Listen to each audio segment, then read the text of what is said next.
प्यारे बच्चों, आपका बहुत स्वागत है रे क्लासेस फिरोजाबाद में। हमारे चैप्टर चल रहा था some basic concept of chemistry. उसमें टॉपिक चल रहा था मोर कॉन्सेप्ट, उसके न्यूमेरिकल कर रहे थे अपन। उसी कैटेगरी में नेक्स्ट न्यूमेरिकल है आपके सामने। What volume is occupied at NTP by, 3 part है इसमें। 1.4 ग्राम ऑफ नाइट्रोजन। यहां पे नाइट्रोजन का मतलब क्या है? N2 गैस से, ठीक है कि नहीं। दूसरा पार्ट है 6.023 10 की power 21 molecules of oxygen. Molecules of oxygen का मतलब O2 gas. 0.2 mole of ammonia. तो इस न्यूमेरिकल में 3 पार्ट हैं। तीनों ही जगह देखें, N2 हो, O2 हो या अमोनिया है तो मॉलिक्यूल ही। तो मॉलिक्यूल के फॉर्मूले नोट कर लें। मॉलिक्यूल के केस में फॉर्मूले क्या क्या थे? पहला फॉर्मूला था, याद करो, पहला था given mass over molecular mass equal to given number या number of molecule upon Avogadro number equal to moles of molecules equal to gram molecules, ठीक, equal to volume at STP over 22.4, volume at STP oblique NTP एक ही बात है, eight litre में लेना है, upon 22.4 equal to volume at STP oblique NTP in ml upon 22400। ये था। ये सब चीजें एक दूसरे के इक्वल है। अब आपको इन 3 चीजों के आंसर देने हैं। मॉलिक्यूल है तीनों। पहला क्या बोल रहा है? 1.4 ग्राम नाइट्रोजन का वॉल्यूम बताओ। तो देखो, आपको क्या बताना है? वॉल्यूम, यानी कि ये काम करना है। और उसका क्या दे रखा है? 1.4 ग्राम क्या है? मास। तो इस मास को इसके इक्वल कर दो। देखो, 1.4 ग्राम से आइडिया किसका लगा? मास का। वॉल्यूम निकालना है, ये हो गया। तो यानी कि इसको इसके इक्वल करोगे तो पहले का आंसर आएगा। अब दूसरे में आओ, क्या दे रखे हैं? मॉलिक्यूल। क्या निकालना है? वॉल्यूम। तो मॉलिक्यूल वाला ये फॉर्मूला हो गया, वॉल्यूम वाला ये हो गया। तो इसको इसके इक्वल कर दो तो इस वाले का आंसर आ जाएगा सेकंड का। थर्ड वाले में क्या दे रखा है? मोल। और मोल से क्या बनाना है? वॉल्यूम। तो मोल कहां है? ये रहा। और वॉल्यूम कहां है? ये रहा। तो इसको इसके इक्वल कर दो तो थर्ड वाले का आंसर आएगा। तो प्यारे बच्चों, पहले क्वेश्चन में, पहले पार्ट में ये दोनों इक्वल होंगे, दूसरे में ये दोनों इक्वल होंगे, और तीसरे में ये दोनों इक्वल होंगे। तो इससे पहले, दूसरे और तीसरे पार्ट का आंसर निकल आएगा। अब कहोगे सर करके दिखाइए, बताइए मत। ठीक, जगह बना ले रहे हैं करने के लिए। हर केस में वॉल्यूम ही निकालना है। पहला चलो 1.4 ग्राम, तो गिवन मास की जगह 1.4, मॉलिक्यूलर मास N2 का 28। क्या निकालना है? वॉल्यूम। तो वॉल्यूम लिख दो VOL और अपॉन 22.4। तो पहले केस का आंसर बनाइए जरा। देखो, ये इससे कितनी बार गया? 20 टाइम। तो वॉल्यूम का आंसर हो गया 22.4 अपॉन 20। ठीक है, 2 से डिवाइड कर लो, 2 से काटा इसे तो ये 10 और ये 11.2। तो 11.2 ओवर 10 डेट इज 1.12 लीटर। तो मैंने इन दोनों को इक्वल करके इसका आंसर निकाल दिया। यानी 1.4 ग्राम अगर N2 गैस हो तो उसका वॉल्यूम 1.12 लीटर होगा। उम्मीद है आप ये नोट करते जा रहे हैं, करते जाइए। आप प्यारे बच्चों में सेकंड पार्ट करूंगा। इसमें मैं क्या करूंगा? मॉलिक्यूल की बात है, यानी इसको इसके इक्वल करूंगा, है ना, और वॉल्यूम निकालूंगा। तो पहला पार्ट हो गया है, नोट कर लें। हटाने से तो आंसर कितना आया? 1.12 लीटर। हटा रहा हूं इसे, तो वॉल्यूम आया 1.12 लीटर। उस आंसर को आप चाहे तो यहां पे लिख दें, वॉल्यूम कितना आया कितना आ गया पहले वाले केस में वॉल्यूम 1.12 लीटर, ये आंसर आ गया। अब सेकंड वाले में आ जाओ। नंबर ऑफ मॉलिक्यूल कितने हैं 6.023 10 की पावर 21 अपॉन ये नंबर 6.023 10 की पावर 23 इक्वल टू बोलो क्या है वॉल्यूम एट एसटीपी, वो तो आपको निकालना ही है, तो वॉल्यूम को वीओएल लिख दो और नीचे 22.4। देखो इससे कैंसिल, इससे ये कितनी बार गया 100 टाइम, तो यहां से वॉल्यूम की वैल्यू कितनी हो गई बोलो, वॉल्यूम की वैल्यू हो गई 22.4 ओवर 100। बेटा 10 की पावर 21 और 23 में 10 की पावर 2 बची, 10 की पावर 2 100 होता है, तो यहां से हो गया 0.224 लीटर। तो आपने साफ देखा इतने मॉलिक्यूल हो तो वॉल्यूम होगा 0.224 लीटर, तो यहां पे लिख देंगे 0.224 लीटर। तो इसका भी आंसर हो गया। अब थर्ड वाले का चलो, ये हटा रहे हैं। अब थर्ड वाले का चलिए भाई, थर्ड वाले में क्या कह रहा है आपसे 0.2 मोल अमोनिया, तो यहां से चलो मोल इक्वल टू ये, तो मोल कितने हैं 0.2, क्या निकालना है वॉल्यूम अपॉन 22.4 लिख देंगे, वॉल्यूम निकालना है। निकालो वॉल्यूम कितना हो गया 22.4 इंटू 0.2 है ना, डेट इज 4.48 लीटर। तो ये हो गया, तो इसका आंसर हो गया 4.48 लीटर, ये भी हो गया। तो बच्चों पहले का आंसर आया 1.12 लीटर, इसका 0.224 लीटर, इसका 4.48 लीटर। पहले केस में इन दोनों को इक्वल किया था, दूसरे केस में इन दोनों को इक्वल किया, तीसरे में इन दोनों को इक्वल किया, इससे 3 आंसर निकल के आए। ये सब एक दूसरे के इक्वल हैं, तो किन्हीं दो को इक्वल किया जा सकता है, उसमें कोई अड़चन नहीं है। ये हट जाए हम सामने से, आप नोट कर लीजिए। उम्मीद है न्यूमेरिकल समझ में आ गया होगा। अब नेक्स्ट न्यूमेरिकल चलते हैं। नेक्स्ट न्यूमेरिकल में कह रहा है आपसे, एक मिनट से इरेज कर लें जिससे साफ सुथरा नजर आए आपको। नेक्स्ट न्यूमेरिकल चले। क्वेश्चन नेक्स्ट में कह रहा है if you spend 10 lakh rupees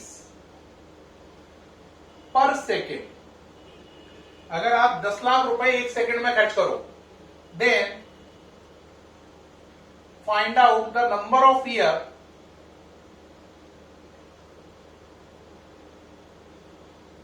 to spend Avogadro number of rupees.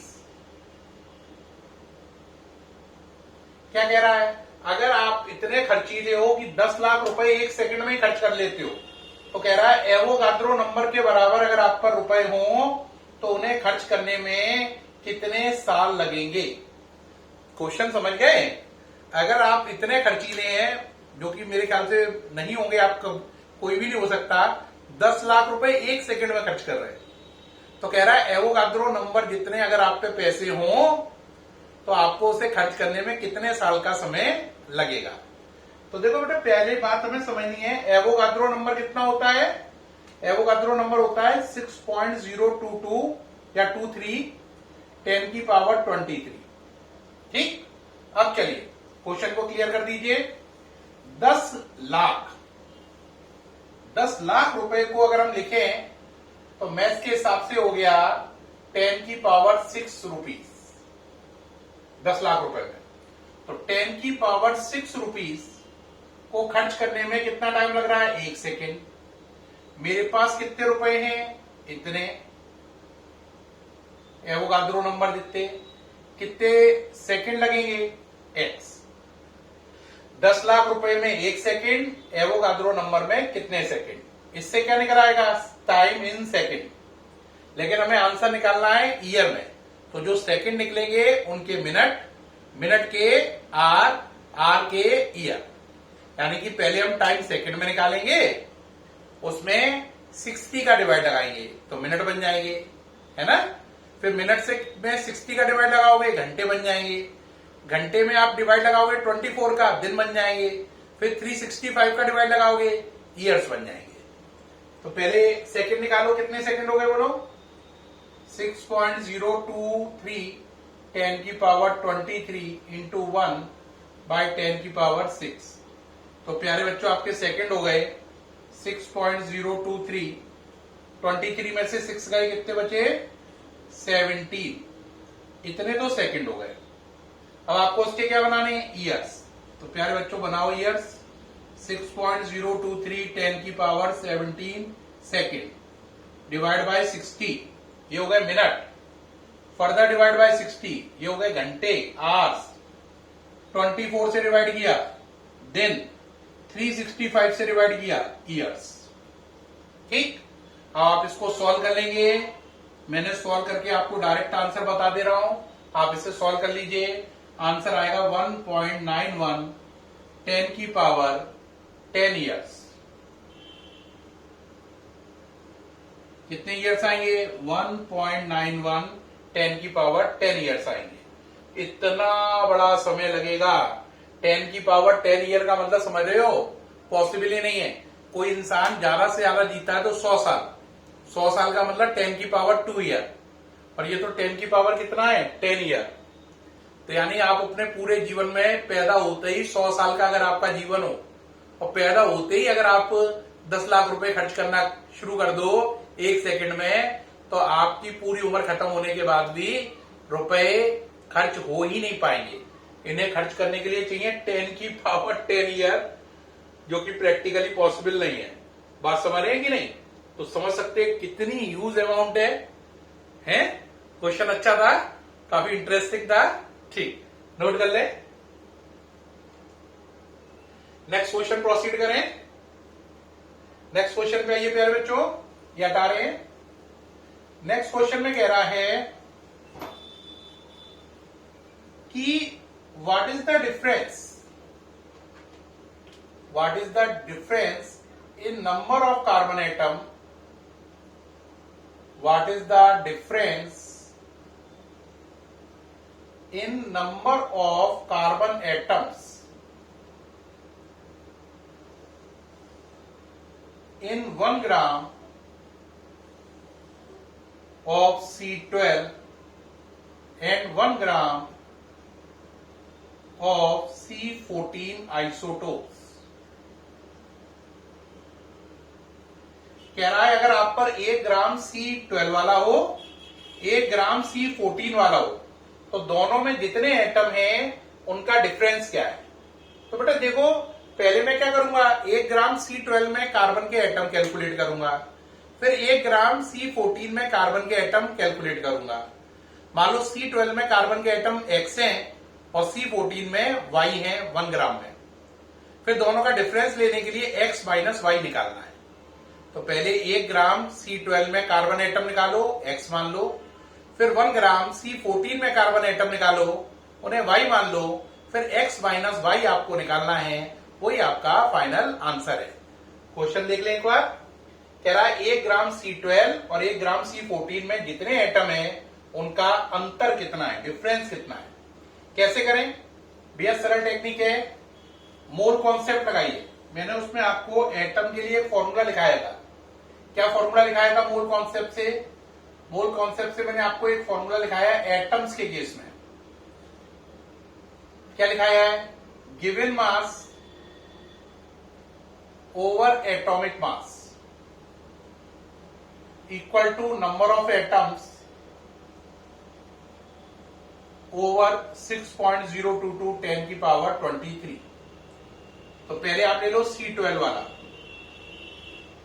उसका गिवन मास कितना है? 1, atomic mass 12, number of atoms X 6.022 10 की पावर 23। X की वैल्यू बताओ कितनी होगी बच्चों? 6.022 10 की पावर 23 बाय 12। इतने कार्बन एटम होंगे 1 ग्राम C12 में, इतने कार्बन एटम होंगे 1 ग्राम C12 में। इक्वेशन 1 मान लो। अब आ जाओ C14 वाला,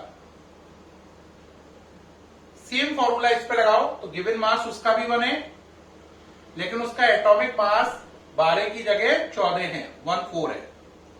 एटम उसके वाई मान लो अपॉन 6.022 10 की पावर 23, है ना। 23 भी कर सकते हैं, 6.023 भी लिख सकते हैं, 22 या 23 आपकी इच्छा है। तो यहां से कितना हो जाएगा वाई की वैल्यू 6.022 10 की पावर 23 अपॉन 40, इक्वेशन 2।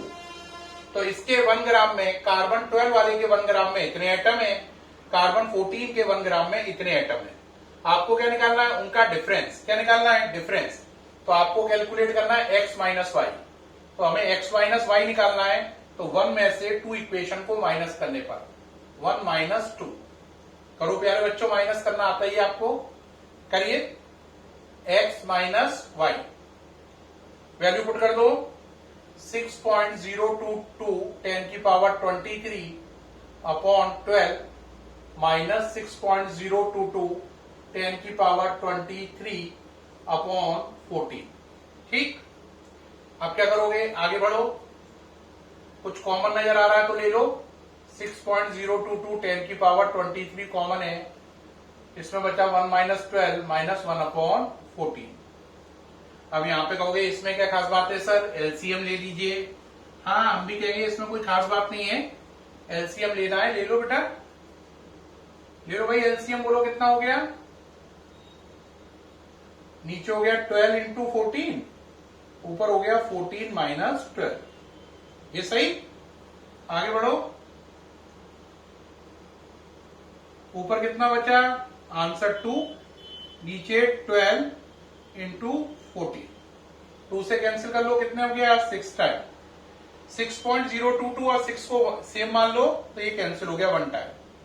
तो x माइनस वाई की वैल्यू कितनी आ गई, 10 की power 23 upon 14, that is 100 into 10 की पावर 21 अपॉन 14। अब यहां से कोई खास बात नहीं है, x माइनस वाई निकालना, डिवाइड दे दो 100 में, किसका, 14 का, है ना। तो ये आ गया 7.2 10 की पावर 21। तो इसका मतलब दोनों के एटम का डिफरेंस है 7.2 10 की पावर 21। ये आपका आंसर यहां से निकल आया। तो 1 ग्राम C12 में एटम X माने, 1 ग्राम C14 में एटम Y माने, और दोनों के एटम का डिफरेंस है 7.2 इंटू 10 की पावर 21 एटम्स। सामने से हटा हुआ हूं, आप आराम से नोट कर रहे हैं कैलकुलेशन, जल्दी से कर लीजिए, फिर नेक्स्ट क्वेश्चन प्रोसीड करते हैं। सामने से हट गया हूं, जल्दी से नोट कर लो। नेक्स्ट क्वेश्चन चलिए भाई, ये हटाने हैं, ठीक। नेक्स्ट क्वेश्चन चलिए। नेक्स्ट क्वेश्चन में आपसे कह रहा है calculate the mass of oxygen. Calculate the mass of oxygen in grams. Calculate the mass of oxygen in grams present in 0.1 mole of Na2CO3 dot 10H2। Question पढ़ लो, सामने से हट गया हूं। कह रहा है ऑक्सीजन का कितना वजन होगा अगर हम ये चीज 0.1 मोल ले लें, है ना।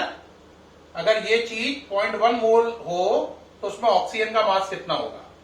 पहले आप इसका मॉलिक्यूलर मास निकाल लें। चीज का नाम है Na2CO3 डॉट 10H2। बेटा हम जानते हैं कि जो 1 मोल होता है, 1 मोल का वजन मॉलिक्यूलर मास के इक्वल होता है। 1 मोल का वजन मॉलिक्यूलर मास के इक्वल होता है। तो देखो Na का नंबर 23 होता है, कार्बन का 12 होता है, ऑक्सीजन का 16 होता है, H का 1 होता है। सारी कैलकुलेशन लगा दो।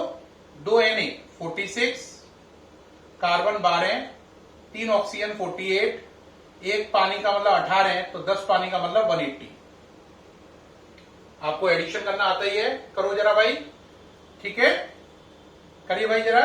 ये हो गया 60, 106, 106 और 180, 286।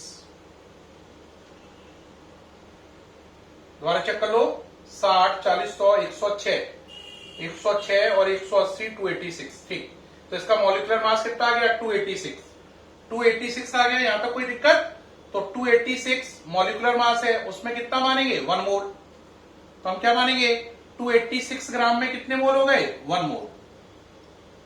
ये ठीक, ये हटा रहा हूं जरा, मैंने अभी बताया था 1 मोल किसके इक्वल होता है? मॉलिक्यूलर मास के। तो 1 मोल में 286 ग्राम है, लेकिन क्वेश्चन में आप पर कितने मोल है? 0.1 मोल है। तो 1 मोल मीन्स 286 ग्राम। 0.1 मोल मीन्स कितना? x ग्राम। x सॉल्व कर लो, 0.1 इंटू 286 अपॉन 1 यानी कि 28.6 ग्राम। ये सही? कोई दिक्कत? तो इसका मतलब साफ साफ क्या निकल के आया? अगर ये चीज 0.1 मोल हो, अगर ये चीज 0.1 मोल हो तो इसमें 28.6 ग्राम वजन होगा। तो क्या प्रूफ हुआ? 0.1 mole of Na2CO3.10H2O means 28.6 gram of this compound.